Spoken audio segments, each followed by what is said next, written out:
بسم اللہ الرحمن الرحیم۔ راؤنڈ ٹیبل دینیات کلاس کے لیے فرینڈ فورم کے کہنے پر یہ لیکچرز ریکارڈ کیے جا رہے ہیں۔ مسئلہ نمبر 12ویں کلاس کا 13واں لیکچر ہے یہ، اور مسئلہ نمبر ہے 1722۔ مسئلہ نمبر 1722 کا آخری حصے میں بات ہماری چل رہی تھی، اور وہ یہ کہ جو نفع انسان کو کسی بھی طریقے سے حاصل ہو، آغا سیستانی کے حساب سے ہر نفع اور ہر طرح کا فائدہ، چاہے وہ کما کر حاصل کیا گیا ہو چاہے بغیر کمائے حاصل کیا گیا ہو، اس کے اوپر خمس واجب ہے۔ البتہ خمس دینے سے پہلے اس نفع سے یا اس فائدے سے کچھ چیزیں ایگزمپٹڈ ہیں، جن میں سے ایک چیز جو ہے وہ ہے اس کے اخراجات۔ عرض کیا تھا کہ اخراجات کی دو قسمیں ہیں، کچھ اس کے اپنے ذاتی اخراجات ہیں جس میں اس کی زندگی گزارنے کے جو خرچے ہیں اس کے، اور اس کے گھر والوں کے، بیوی بچوں وغیرہ کے، اگر ماں باپ اس کے ساتھ رہ رہے ہیں تو ماں باپ کے، بہن بھائی اس کے ساتھ رہ رہے ہیں تو بہن بھائی کے، یعنی جس کے اوپر بھی وہ خرچ کر رہا ہے زندگی گزارنے کے اخراجات، تو وہ سارے اخراجات اس کے اندر شامل ہیں، وہ مائنس ہوں گے۔ اسی طریقے سے وہ اخراجات کے جو انسان کمانے کے لیے کرتا ہے، جیسے میں نے مثالیں دی تھیں اس کی، وہ سارے اخراجات بھی مائنس ہوں گے۔ عرض کیا تھا کہ اخراجات کے لیے شرط ہے، دو شرطیں ہیں۔ ایک تو شرط یہ ہے کہ وہ اس کی حیثیت سے بڑھ کر نہ ہو، لہذا اگر کوئی خرچہ ایسا ہے کہ جو اس کی حیثیت سے بڑھ کر ہے تو اس اضافی مقدار کا خمس دینا ہوگا۔ اور دوسرا یہ ہے کہ حرام میں استعمال نہ کیا ہو، وہ خرچہ جو ہے حرام خرچہ نہ ہو۔ مثلا فرض کریں کہ اب اعلیٰ مثالیں ہیں، صرف سمجھانے کے لیے عرض کر رہا ہوں۔ بعض اوقات ہوتا ہے جی آپ کا کاروباری خرچہ ہے، مثلا کلائنٹ آیا ہے، باہر سے آیا ہے، آپ کو اس کو شراب سرو کرنی ہے تو آپ نے شراب خریدی ہے، تو یہ خرچہ حرام خرچہ، یہ مائنس نہیں ہوگا۔ یا مثلا فرض کریں کہ آپ نے اس کو سور کا گوشت کھلانا ہے، تو یہ جو خریدا ہے آپ نے سور کا گوشت اس کو کھلانے کے لیے، یہ حرام خرچہ ہے، یہ کاؤنٹ نہیں ہوگا، یعنی یہ آپ کے ایکسپینس کا حصہ نہیں بنے گا۔ اخراجات یعنی ایکسپینسز مائنس ہونے کے بعد جو بچتا ہے اس پر خمس ہوتی ہے۔ مطلب ایکسپینسز وہ ہونے چاہیے کہ جو حلال ایکسپینسز ہوں اور آپ کی حیثیت کے مطابق ایکسپینسز ہوں۔ میرے بچے کی شادی ہے، معاشرتی طور پر میری حیثیت یہ ہے کہ میں اپنے بچے کی شادی پہ 5 لاکھ خرچ کروں، میں نے 7 لاکھ خرچ کر دیے، تو یہ جو 2 لاکھ میں نے اضافی خرچ کیا ہے، اپنی حیثیت سے بڑھ کے خرچ کیا ہے، یہ 2 لاکھ اس کا خمس مجھے دینا ہوگا۔ اسی طریقے سے فرض کریں کہ بچی کے لیے جہیز جمع کیا ہے، اس میں بھی شرط یہ ہے کہ آپ کی حیثیت کے مطابق ہونا چاہیے۔ فرض کریں میری حیثیت یہ تھی کہ میں اس کو 5 لاکھ کا جہیز دیتا، میں نے 7 لاکھ کا جہیز جمع کر دیا، تو 2 لاکھ جو ایکسٹرا جمع کیا ہے جہیز کے نام پر، اس کا مجھے خمس دینا ہوگا۔ جو کھاتا پیتا ہوں وہ اپنی حیثیت کے حساب سے کھا پی رہا ہوں، جو پہنتا اوڑھتا ہوں وہ اپنی حیثیت کے حساب سے پہنتا اوڑھتا ہوں، جس علاقے میں یا جیسا گھر مجھے میری حیثیت کے حساب سے ہونا چاہیے ویسا ہی گھر میں نے لیا ہوا ہے، تو یہ سارے اخراجات کے جو میری حیثیت کے حساب سے ہیں، حیثیت کے مطابق ہیں، وہ مائنس ہوں گے، چاہے وہ اخراجات میرے ذاتی اخراجات ہوں چاہے میرے کمانے کے اخراجات ہوں۔ تو یہ دونوں طرح کے اخراجات، کمانے والے اخراجات، ذاتی اخراجات، اس شرط کے ساتھ کہ حرام میں استعمال نہ ہوا ہو اور کیا کہتے ہیں حیثیت کے مطابق خرچہ کیا گیا ہو، اس کو مائنس کرنے کے بعد اب جو بچے گا تو اس بچت کا 5واں حصہ مجھے خمس کے طور پر ادا کرنا ہوگا۔ اب یہ 5واں حصہ جو خمس کے طور پر ادا کیا جائے گا، اس کی ڈویژن کیا ہوگی وہ انشاءاللہ بعد میں آئے گا، لیکن ابھی اس بات کو ذہن میں رکھیں کہ پورا نفع اور پورا فائدہ اس پہ خمس نہیں ہے، بلکہ نفع اور فائدے میں سے اخراجات کمانے کے اور زندگی گزارنے کے مائنس کرنے کے بعد خمس دیا جائے گا۔ اچھا کتنی مدت کے اخراجات مائنس ہوں گے؟ تو اس میں آغیون کا تقریباً فقہا کا فتویٰ یہی ہے کہ 1 سال کے اخراجات کو کم کیا جائے گا، 1 سال کے اخراجات کو کم کیا جائے گا، ایک سال کے اخراجات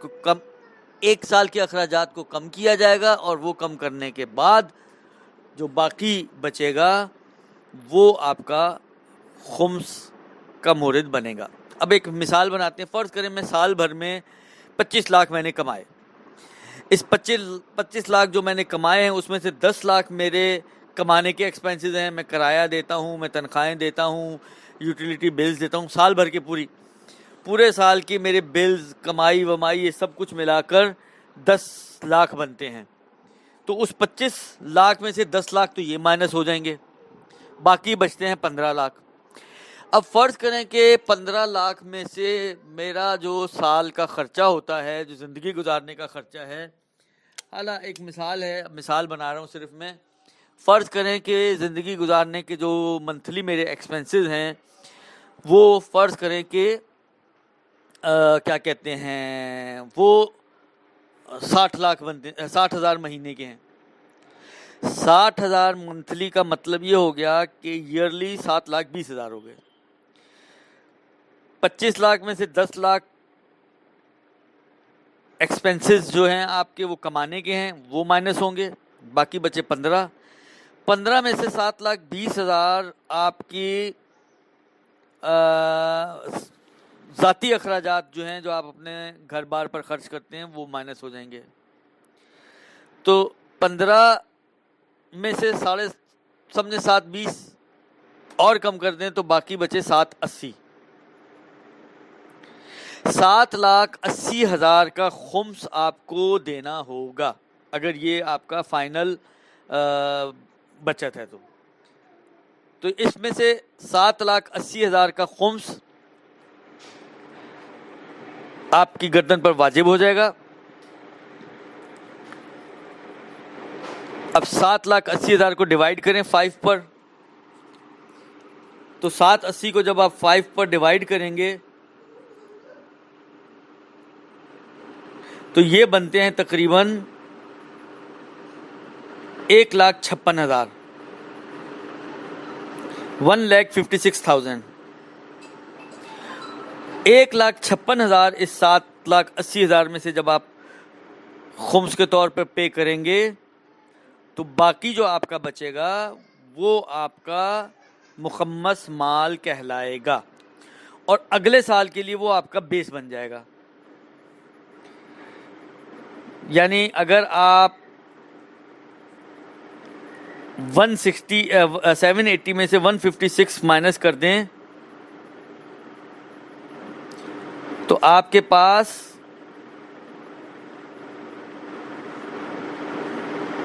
6,24,000 بچیں گے۔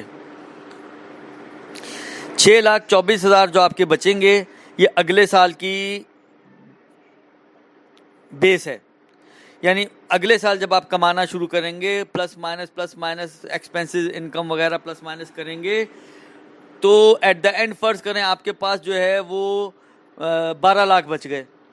تو 12 لاکھ میں سے آپ پہلے 6,24,000 کم کریں گے،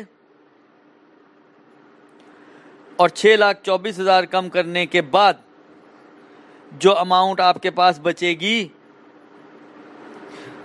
وہ بچے گی تقریباً 5,76,000۔ تو 5,76,000 کا خمس اگلے سال آپ پر ڈیو ہوگا، اس کو ڈیوائیڈ بائی 5 کر کے 5واں حصہ اس کا خمس کے طور پر آپ کو دینا پڑے گا۔ یہ اس طرح سے آپ کی پھر کیلکولیشنز بنیں گی۔ بس 2 طرح کے اخراجات مائنس ہوں گے، 2 شرطوں کے ساتھ مائنس ہوں گے۔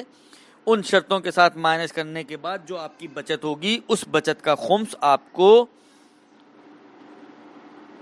جب سال آپ کا ختم ہوگا اس پر دینا ہوگا۔ اچھا، اس میں یہ بات ذہن میں رکھیں کہ جو بھی آپ کی انکم ہے، ایک سائڈ پر آپ اپنی ساری انکم رکھیں گے، چاہے وہ انکم کما کر حاصل ہوئی ہو چاہے بغیر کمائے حاصل ہوئی ہو۔ ایک سائڈ پہ سارے آپ اپنے ایکسپنسز لکھ دیں گے جو ان 2 شرطوں کو مد نظر رکھتے ہوئے ہیں اور دونوں طرح کے ایکسپنسز ہیں، پلس آخر میں پلس مائنس کر کے جو بچت ہوگی وہ آپ کا نیٹ پروفٹ ہے۔ اس نیٹ پروفٹ پر آپ کو خمس دینا ہوگا، 5واں حصہ اس کا۔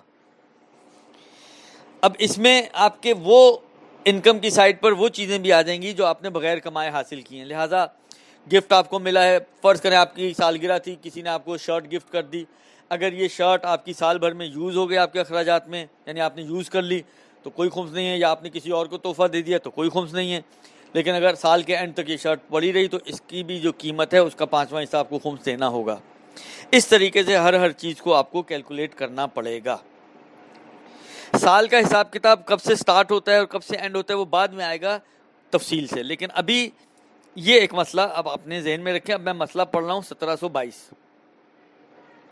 جب انسان تجارت، صنعت، حرفت یا کسی دوسرے کام دھندے سے روپیہ کمائے، مثال کے طور پر اگر کوئی اجیر بن کر، اجیر یعنی اجرت پہ پڑھنے والا، کسی متوفی یعنی مرے ہوئے انسان کی نمازیں پڑھے یا روزے رکھے اور اس طرح کچھ روپیہ کمائے، تو کمانے کی صورت میں اگر وہ کمائی خود اس کے اور اس کے اہل و عیال کے سال بھر کے اخراجات سے زیادہ ہو تو ضروری ہے کہ زائد کمائی یعنی وہی بچت، زائد کمائی یعنی بچت، اس کا خمس یعنی 5واں حصہ اس طریقے کے مطابق کہ جس کی تفصیل بعد میں بیان ہوگی ادا کرے. بس اس میں دیکھیں یہ بھی آ گیا کہ 5واں حصہ دینا ہے، یہ بھی آ گیا کہ سال بھر کے اخراجات کو نکالنے کے بعد. البتہ اس عبارت میں ایک کمی ہے، وہ یہ کہ انہوں نے جو اخراجات مائنس کروائے ہیں وہ صرف اس کے اور اس کے اہل و عیال کے خرچے ہیں، یعنی جو ذاتی اخراجات ہیں. جو کمانے والے اخراجات ہیں وہ اس مسئلے میں نہیں آئے ہیں.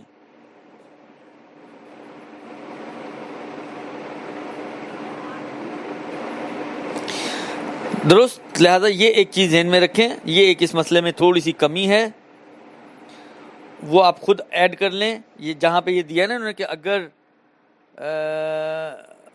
وہ کمائی خود اس کے اور اس کے اہل و عیال کے سال بھر کے اخراجات اور کمانے کے لیے کیے جانے والے اخراجات سے زیادہ ہو، یہ ایک جملہ ایڈ کر لیں، اور کمانے کے لیے کیے جانے والے اخراجات سے زیادہ ہو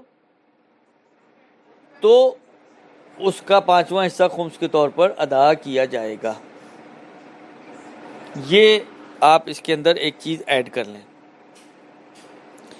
تو یہ ہو گیا مسئلہ نمبر 1722. اچھا، میں نے آپ کی خدمت میں اب مسئلہ نمبر 1723 ہے کہ یہ کچھ اور ایکسیپشنز کی طرف اب اشارہ کرنا چاہ رہے ہیں. میں نے کیا کہا تھا؟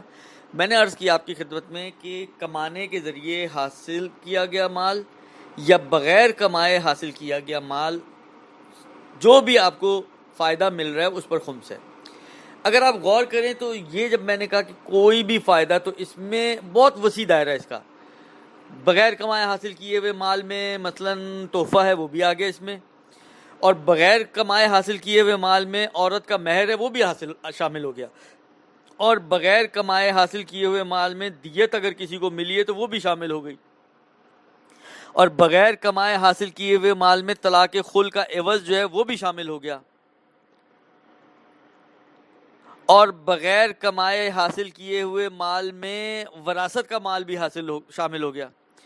تو یہ ساری چیزیں شامل ہو جاتی ہیں. تو اصولی طور پر اگر قانون کے اعتبار سے دیکھیں تو چاہے بغیر کمائے ہی فائدہ حاصل ہو اس پر بھی خمس ہے. تو وراثت کے اوپر، مہر کے اوپر، دیت کے اوپر، طلاق خل کے عوض کے اوپر، ان چاروں کے اوپر بھی اصولی طور پر خمس ہونا چاہیے تھا، لیکن شریعت نے ان چاروں کو ایگزمپٹ کر دیا ہے.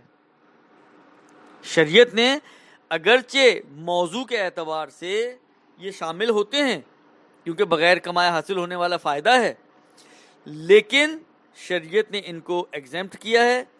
لہذا شریعت کے اعتبار سے یہ 4 طرح کے مال بھی معاف ہے، ان کے اوپر بھی خمس نہیں دینا. یعنی اگر جو آپ کی انکم ہے اس کے اندر آپ نے کہیں لکھا ہے کہ مجھے 5 لاکھ وراثت کے طور پر ملا تو یہ ہٹا دیں، وہاں سے انکم سے ہٹا دیں. اگر عورت اپنی سٹیٹمنٹ بنا رہی ہے اور اس نے لکھا ہے کہ جی مجھے 5 تولے پیور گولڈ جو ہے وہ میرے شوہر سے مہر کے طور پر ملا اور 1 سال تک استعمال نہیں ہوا، تو 1 تولہ اس پہ خمس نہیں آئے گا، بلکہ اس کو بھی سائڈ میں کر دیں. اسی طرح دیت اور طلاق خل کے عوض میں ملنے والا، کہ جو میں ابھی تفصیل تھوڑی سی عرض کرتا ہوں. اس 1723 والے مسئلے میں یہ 4 موارد کے جو اور ایگزمپٹ ہیں کمانے سے، ان کو بیان کرنا چاہتے ہیں. لہذا فرماتے ہیں کہ اگر کسی کو کمائی کے بغیر کوئی آمدنی ہو جائے سوائے کچھ ان چیزوں کے کہ جنہیں آنے والے مسائل میں استثناء کیا جائے گا. مثلا کوئی شخص اسے بطور تحفہ کوئی چیز دے اور وہ اس کے سال بھر کے اخراجات سے، اس کے اور اس کے گھر والوں کے سال بھر کے اخراجات سے زیادہ ہو تو ضروری ہے کہ اس کا خمس دے. یہ تو ان چیزوں کا مسئلہ ہوگا جو ایگزیمپٹڈ نہیں ہیں اور بغیر کمائے حاصل ہو رہی ہیں جیسے تحفہ. اب مسئلہ نمبر 1724 میں بغیر کمائے حاصل ہونے والی چیزیں کہ جو ایگزیمپٹڈ ہیں ان کا تذکرہ کرنا چاہ رہے ہیں. لہذا فرماتے ہیں کہ اچھا اب یہ مسئلہ نمبر 1724 میں اگلی نشست میں آپ کی خدمت میں عرض کروں گا.